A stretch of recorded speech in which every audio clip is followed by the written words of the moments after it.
Hola queridos estudiantes, hoy vamos a comenzar a realizar las actividades correspondientes a la semana número 4 de nuestro proyecto mensual número 2. Bien, en esta semana vamos a trabajar las asignaturas de lengua y literatura, matemática, educación física e inglés. Bien, el tema por esta semana es buenos hábitos para cuidar la vida, el entorno y el planeta. Entonces nosotros vamos a ver cuáles serán esos buenos hábitos que nosotros tenemos que aplicar. Para ello tenemos que desarrollar cada una de las actividades. Vamos con la actividad número 1. Todo idioma es diferente y tiene su propia historia. Bien, recuerda que los idiomas en el mundo son diferentes. No hablamos todas las personas en el mundo el mismo idioma. Ahora, se considera el inglés como idioma universal para que personas que hablen diferentes idiomas logren una forma de dialogar en un país diferente. Por ejemplo, imagínate que tú te vas a Alemania. En Alemania los alemanes tienen su propio idioma y nosotros aquí en Ecuador hablamos el español. Entonces la forma de lograr estar relacionados sería por medio del inglés. Los alemanes aprenden inglés, nosotros aprenderemos inglés y por ese idioma podemos comunicar. Bien, aquí nosotros vamos a aprender cuál es la historia del idioma español, cómo surgió aquí en América Latina y sobre todo en nuestro país. Ahora, antes de explicarte esa parte, necesito que entiendas que cada idioma tiene sus propias reglas y tiene sus propios alfabetos. Por ejemplo, como observa aquí en la imagen, aquí está la representación en idioma chino del A, B, C y también en idioma ruso cómo significa la B, la D y la J. Ahora, estas de aquí son grafías. Estas grafías cambian de un idioma a otro. Bien, tú te preguntarás, a ver profesor, una pregunta. Si nosotros decimos, en este caso, mira aquí la palabra que voy a escribir, ala. Bien, tú dirás, bueno, las personas que hicieron el idioma, hablaron, ya sabían que así se representaba la A, la L y la A. No, las primeras personas solamente dialogaban y hablaban, pero no lo representaban por medio de grafías. Ellos hacían dibujos, por ejemplo, si querían decir perro, dibujaban un perro y esa era la forma de representar su idioma. Ahora, ya después con la invención de la escritura, entonces cada idioma formó su propia grafía y las letras que tú conoces, por ejemplo, todas estas fueron usadas en nuestro idioma español. Como el mismo proceso sucedió en China, las letras chinas, el mismo proceso sucedió en Rusia, las letras rusas, y así sucesivamente en todos los idiomas. Bien, ahora, ¿qué tienes que hacer? En la primera actividad tienes que investigar las reglas básicas del uso de tilde en castellano. Para ello tienes que guiarte en la información que encuentras en la página 29 del texto integrado de quinto año de educación general básica.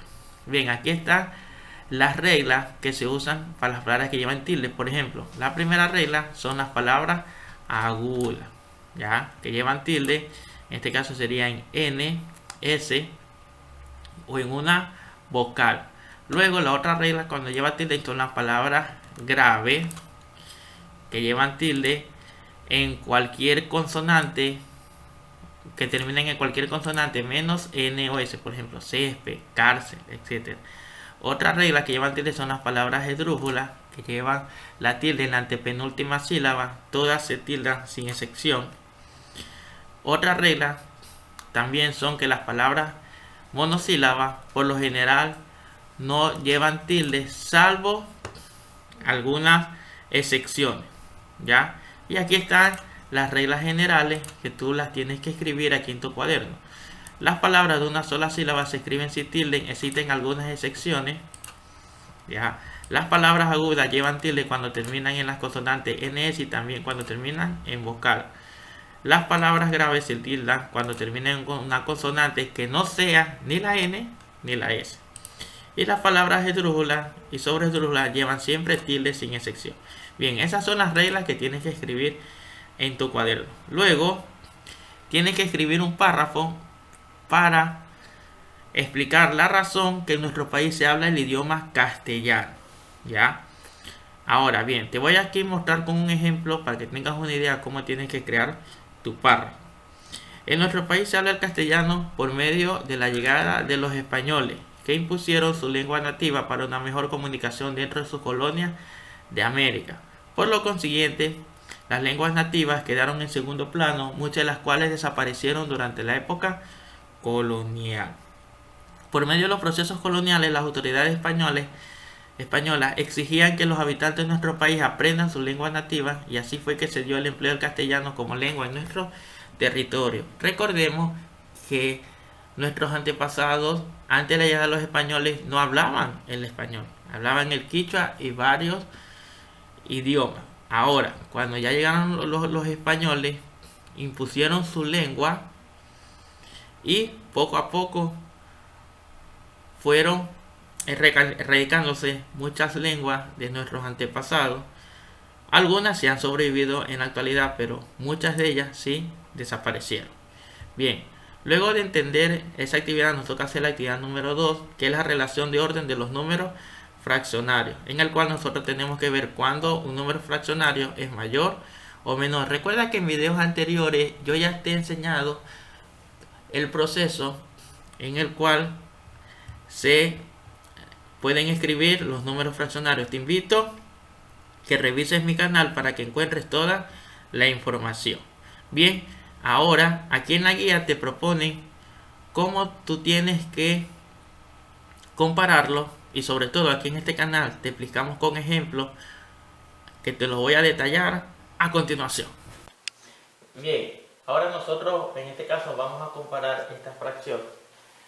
Como observamos, tienen el mismo denominador. Aquí, ¿qué se aplica? Es la regla. La regla se aplica que es mayor la fracción que tenga el numerador más grande. En este caso, el 4 es mayor que el 3 y aplicamos esta regla. Ahora, ¿qué pasa cuando tenemos fracciones que tienen el mismo numerador pero diferentes denominadores? En este caso es lo contrario.